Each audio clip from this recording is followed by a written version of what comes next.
Estamos en nuestro estudio de Mateo 13 y vamos a hablar de la parábola de la semilla de mostaza y juntamente con ella vamos a estudiar la parábola de la levadura, pero hoy nos vamos a tener que detener en la parábola de la semilla de mostaza. Así que acompáñenme a Mateo 13, 31, 32. La siguiente es otra ilustración que usó Jesús. El reino del cielo es como una semilla de mostaza sembrada en un campo. Es la más pequeña de todas las semillas, pero se convierte en una planta, en la planta más grande del huerto que crece hasta llegar a ser un árbol. Y vienen los pájaros y hacen nidos en las ramas. La semilla de mostaza la debemos estudiar junta con la de la levadura que dice: Jesús también usó la siguiente ilustración. El reino del cielo es como la levadura que utilizó una mujer para hacer pan. Aunque puso solo una pequeña porción de levadura, en 3 medidas de harina, la levadura impregnó toda la masa. ¿Por qué digo que las debemos estudiar juntas? Porque habla de cosas pequeñas que tienen efectos grandes. Todo viene en tamaño pequeño, pero al final de cuentas se va a ver cómo un pequeño grano de mostaza se convierte en un arbusto grande, como una porción de levadura, una pequeña porción de levadura en 3 tazas de harina se convierte en algo grande. Podemos decir que todo viene, tú puedes ver allí el principio de la música, nace de 8 notas, pero se convierte en grandes sinfonías, en grandes cantos, en grandes musicales. O puedes ver cómo la escritura viene de 26 letras del alfabeto y terminan en grandes textos y en grandes comentarios y extensiones a nivel gramatical. Inicios pequeños, resultados grandes. Así quiero comenzar el estudio de esta parábola. Pequeños comienzos, final grande. Y tal vez quiero que nos remontemos un poco a lo que fue la escena de esta parábola. Quiero que pienses un momento. Al principio, los discípulos, ¿qué sintieron? ¿Qué pensaron cuando estaban allí con Jesús, escuchando lo que Él iba a enseñar? Tendríamos que remontarnos a los estudios anteriores donde hemos dicho que ellos sabían que Él era el Rey, que Él era el Mesías, que el Rey era lo que ellos más esperaban. Pero déjeme y transportémonos juntos a esa época, a la época de Jesús, donde estaban allí sentados, donde mientras Jesús hablaba se despertaban muchos sentimientos mientras Él les enseñaba, que ellos creían que Él era lo que esperaban, que Mesías, como todos sabemos, significa ungido, significa rey, pero que Él era el hijo del rey, el rey prometido.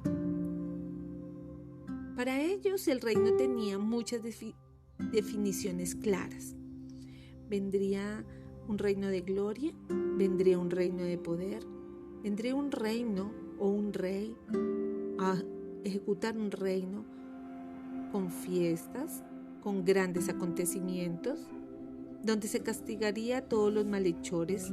Vendrían caballos, músicas, triunfos, asombros, show, publicidad, un gran despliegue, un despliegue refulgente de poder, de fuerza, de majestad, de lujos despampanantes, mientras el Mesías establecía su reino. Eso era lo que ellos esperaban y eso era lo que ellos tenían en mente. Pero no fue así. Tenían allí un gran maestro, un maestro lleno de amor, un Jesús allí enseñando estas parábolas. Y ellos luchaban con esto todo el tiempo. Luchaban en su mente, luchaban con lo que veían, luchaban con lo que la gente decía, pero estaban allí con Jesús. Sus expectativas eran distintas a lo que veían. Ellos pensaron que de acuerdo a las Escrituras, de todo lo que habían hablado, de todo lo que habían dicho, un día el rey vendría. Pero finalmente fue un rey rechazado. Estaban luchando con que estaban con el rey, pero era rechazado por todos. Todos aquellos le dieron la espalda. Y no solo vendría un rey, sino vendría con él toda la furia de Dios. Pero esto no fue así, porque a diferencia de lo que ellos pensaban, que ese rey vendría a hacer justicia, vendría a ser justo, vendría a ser el rey de reyes, fue un rey lleno de amor. Ellos veían otro rey en ese Jesús. Ellos continuaron más y más, aumentándose. Pero ¿quiénes se aumentaban más? Todos los que lo rechazaban. Y en lugar de que Jesús hablara de lo que Él haría, de lo que Dios haría, de cómo Dios juzgaría, quiero que pienses, era en lo que hablaba Jesús. Él hablaba es de que un día todos los que estaban ahí con Él, todos los que lo rechazaban, todos los que estaban allí mirándole, escuchándole, todos ellos lo matarían. Él comenzó a decir, ellos me van a matar a mí, pero ellos no lo podían digerir. Jesús dijo, yo debo morir. Pedro le dijo, no puede ser así. Cuando Jesús vino y entró allí, cuando vemos la presentación de Jesús, cuando Él hace sus milagros, cuando Él está en escena, cuando todos le siguen, también podemos ver lo que Jesús predecía, que Él iba a morir y que ellos, la humanidad entera, lo iba a matar. En la entrada triunfal de Jerusalén, Él ya sabía lo que iba a ocurrir. Ellos querían estar allí en un reino lleno de asombro, de juicio real, verídico, un reino visible. Creyeron aún que Él podía hacer juicio en aquel momento. Pero cuando tú lees lo que está pasando allí en Mateo 13, Él explica cómo sería ese reino. Cómo una forma de reino vendría a la tierra. Pero ellos no lo pudieron entender. Y empieza a describirlo de una manera tan clara y dice que no se confundan. Mateo 13, versículo 11, dice que serán llamados, serán revelados los secretos, los misterios del reino de los cielos. En el Antiguo Testamento esto era algo que no era claro, que estaba oculto. Pero en ese momento, en el momento que Jesús se sienta allí y empieza a hablar en parábolas, se abren los misterios que nunca se habían entendido. Se abren los libros.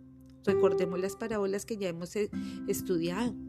En la primera parábola, 4 tipos de tierra, 3 no reciben. 3 tipos de personas, de terreno en el corazón, lo rechazan. Un terreno duro, otro pedregoso, otro lleno de arbustos. Y tal vez ellos, los discípulos, los que estaban allí sentados con Jesús en ese momento, se preguntaban, ¿y entonces qué hacemos con los que te rechazan? ¿Qué va a pasar con ellos? Pero Él pasa a la segunda parábola, el trigo y la cizaña, y empieza a enseñar que estarán juntos hasta el día del juicio, un misterio que nadie sabía, que aún no entendían. Pero ese final es hasta el día del juicio, y empieza a enseñar que todos estaremos juntos, pero que el trigo será la influencia y que influenciará la cizaña, y ellos podrán alcanzar la salvación. Pero quiero que piense por un momento, ¿qué podrían estar haciendo los discípulos? Mirándose unos a otros, diciendo, somos muy pocos, ¿cómo vamos a hacer? ¿Cómo lo haremos? ¿Cómo haremos si aún están rechazando al Rey? Si aún no lo aceptan. Creemos que Él es el Hijo de Dios, pero no es un Rey aceptado. Y es cuando entran estas hermosas parábolas, la parábola 3 y la parábola 4, donde está diciendo que un inicio pequeño, que a pesar de que en el reino aparece gran tribulación, una semilla de mostaza, un poco de levadura, va a lograr que se cumpla lo que está en la Escritura. Es el poder del reino de Dios en la tierra, en la humanidad. El poder de Dios a través de su reino en las tinieblas. Esta es como la esencia de lo que tiene que ocurrir. La parábola 1, la parábola 2 habla de la maldad del corazón del hombre, habla de la maldad, del bien, del mal, de la oposición. Las dos primeras parábolas, las que ya estudiamos, habla de cómo está el corazón humano, de cómo está el hombre en la tierra y por qué la semilla se pierde.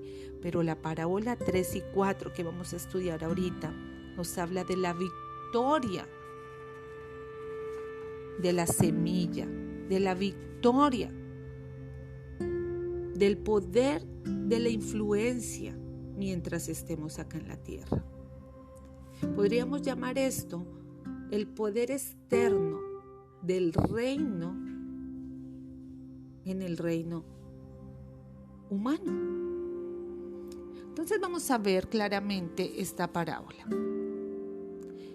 En el versículo 31 aparece un hombre sembrando una semilla.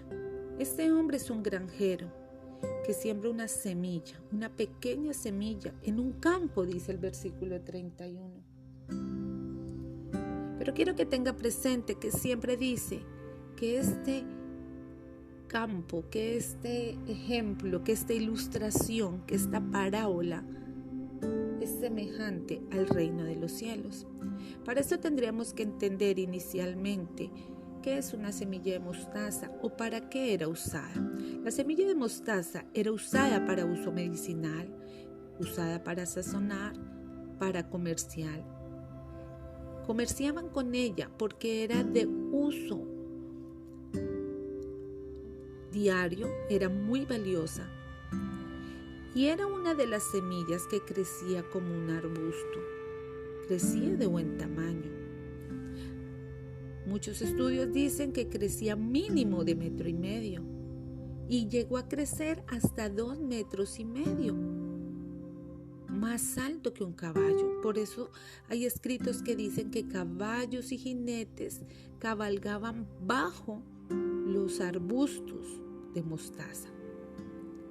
Pero si te pones bien a pensar, no hay una conexión entre algo tan pequeño y lo que puede hacer crecer un arbusto tan grande. Pero no es una exageración, es real. Muchos han estudiado por qué esta semilla, y tal vez tú también lo pensaste muchas veces, dicen que es la más pequeña, si tú has visto más pequeñas, pero quiero que pienses si realmente tu mente ha llegado a denominar esto como una mentira. Tal vez tú ya has tenido la oportunidad de tener una semilla de mostaza en tu mano y dices, no es tan pequeña, conozco más pequeña. Y tal vez bajo lo que quiero decirte es si has pensado que Jesús se equivocó, que la Biblia se equivocó. Tal vez muchos han dicho, y esto ha sido por los años de los años, si Jesús se rebajó a la ignorancia de los que le hablaban y por eso se equivocó al hablar. O tal vez has pensado que él no sabía de lo que hablaba, que no conocía las semillas. O tal vez has pensado que la semilla de mostaza ya era diferente a la de nosotros. Pero no, nada de lo que te he dicho es verdad. Todo han sido solo suposiciones. Él sabía de lo que estaba hablando. De hecho, la semilla de mostaza, cuando tú lees ahí el versículo 33, ahí te está dando una respuesta muy clara. Es la más pequeña de todas las semillas, pero se convierte en la planta más grande del huerto. Cuando habla del huerto, nos está diciendo que la semilla de mostaza es una hortaliza. que se siembra en un huerto para producir productos comestibles. Es una semilla que por la característica de hortaliza no debe crecer mucho. De las semillas de hortalizas, esta sí es una de las más pequeñas, pero que da un tamaño generosamente grande comparada con semillas de granos, con semillas de flores, con otras semillas más grandes, con otros arbustos más grandes, y por eso esta semilla es comparada con una de las más pequeñas que puede dar un arbusto tan grande en un huerto que puede medir hasta 2,5 metros. Un arbusto tiene propiedades de un árbol, de tamaño fuerte, de tamaño grande, y por eso la semilla de mostaza es usada también de manera proverbial a lo largo de la escritura. Entonces acá lo que quiero que entiendas es que siendo una semilla de hortaliza que debe crecer en un huerto, era imposible que creciera tanto fuerte, con vigor, capaz de sostener aves, capaz de dar sombra, capaz de proteger, de tener unas características que ninguna otra semilla del huerto podría dar. Por eso Jesús no se equivocó al decir que siendo la más pequeña de las semillas de un huerto se convierte en la planta más grande del huerto hasta crecer y llegar a ser como un árbol. Si tú quieres, puedes pensar en ese momento qué otra semilla de huerto puede crecer como un árbol. ¿Qué hortaliza puede crecer como un árbol? Si quieres, puedes detener este audio e ir a mirar cuáles son las familias de las hortalizas para continuar con nuestro estudio.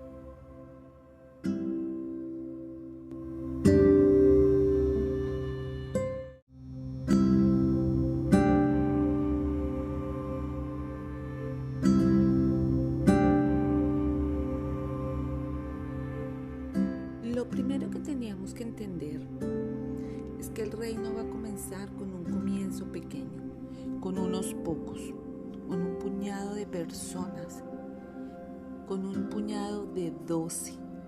Ellos eran los 12.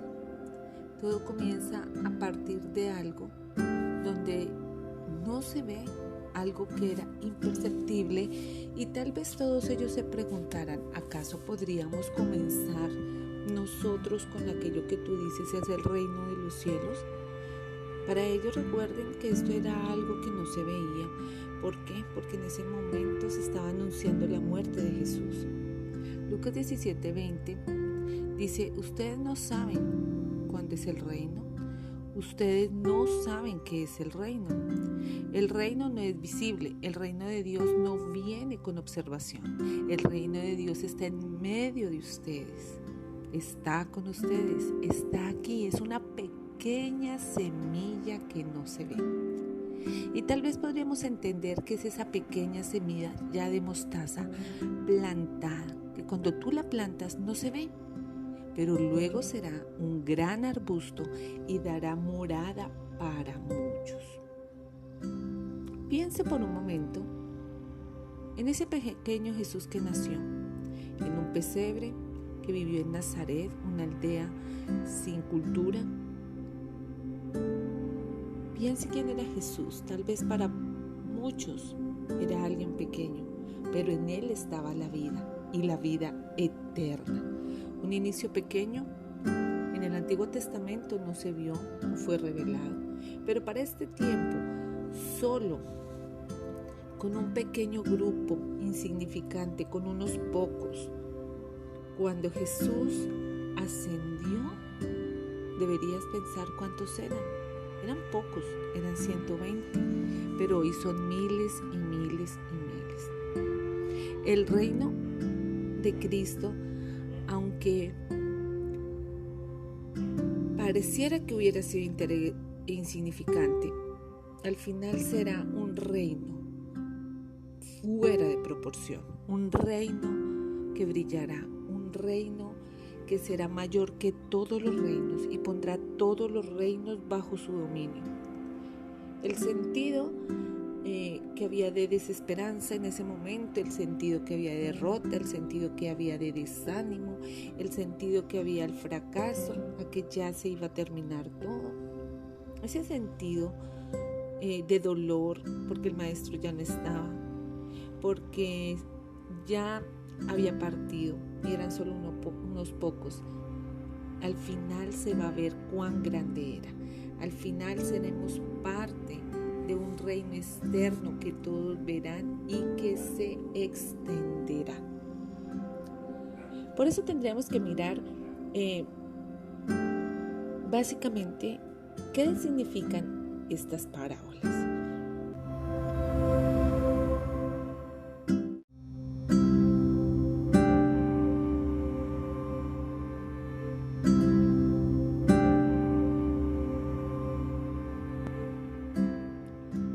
Podríamos analizar cómo están escritas estas primeras 4 parábolas de la siguiente manera.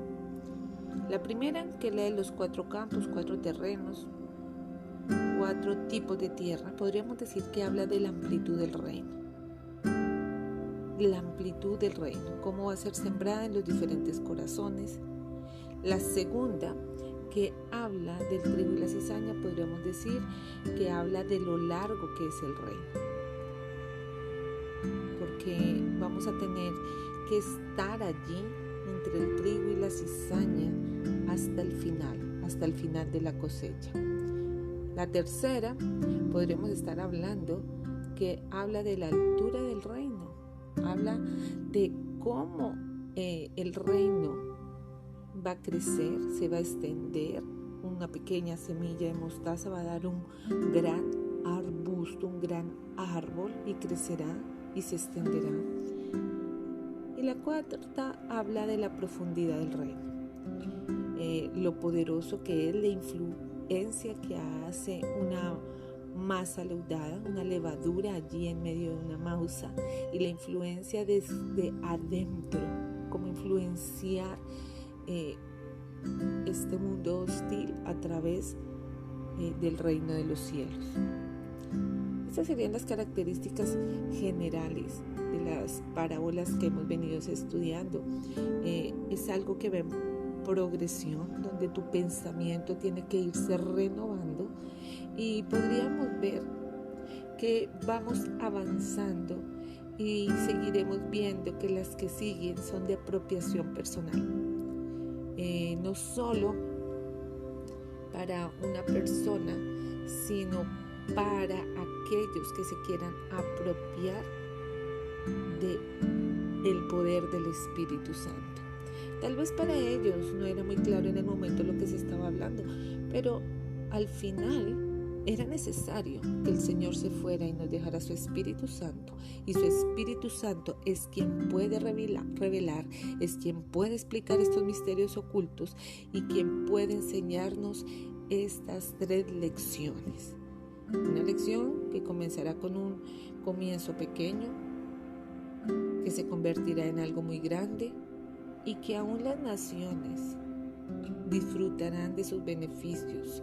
Una semilla pequeña que dará un árbol grande y frondoso, y donde todos los que se refugien en él podrán disfrutar de esa sombra, de esos beneficios que dé esta semilla. En conclusión, podremos ir diciendo que el árbol crecerá y dará ramas para ser un refugio seguro, que el reino crece a pesar de la oposición, que grandes cosas comienzan a partir de comienzos pequeños, que no es lo pequeño, sino que crecerá de tal manera que se determinará a través de su grandeza lo que se quiere hacer. Pero la segunda parte de todo esto no es solo el árbol, porque la segunda parte dice sencillamente que vendrán que las aves a hacer su nido. Mira lo que dice ahí. Dice, es la más pequeña de todas, pero que se convierte en una planta, en la planta más grande del huerto, que crece hasta ser un árbol, y vienen pájaros y hacen nidos en las ramas. Esos pájaros, esas aves que hacen nido, ¿en dónde? En ese árbol grande, y que pueden vivir allí, que pueden estar seguros. Quiero que pienses por un momento, ¿qué hace un ave? Comer, construyen nidos, se protegen, se alimentan, se dan abrigo, traen seguridad. Fíjese que en Daniel 4, el rey tuvo una visión donde veía un árbol grande, con fruto abundante, y donde llegaban las aves del cielo. Y en el versículo 20, él le dice, ese árbol, es la Babilonia, donde vendrán todas las naciones y se refugiarán en ese momento, en esa temporada. Ezequiel 31 habla de Siria como un cedro, y donde se pueden ver que también hay un árbol de muchas ramas para dar seguridad a las naciones. Los árboles en distintas temporadas y en distintos pasajes en la Biblia ha hablado de esos refugios seguros para las naciones. Entonces podríamos decir que las aves, los pájaros, representan aún las naciones, aún las personas a las que pueden estar allí refugiándose, las que se benefician de la presencia de que ese árbol haya dado una sombra, unas ramas abundantes.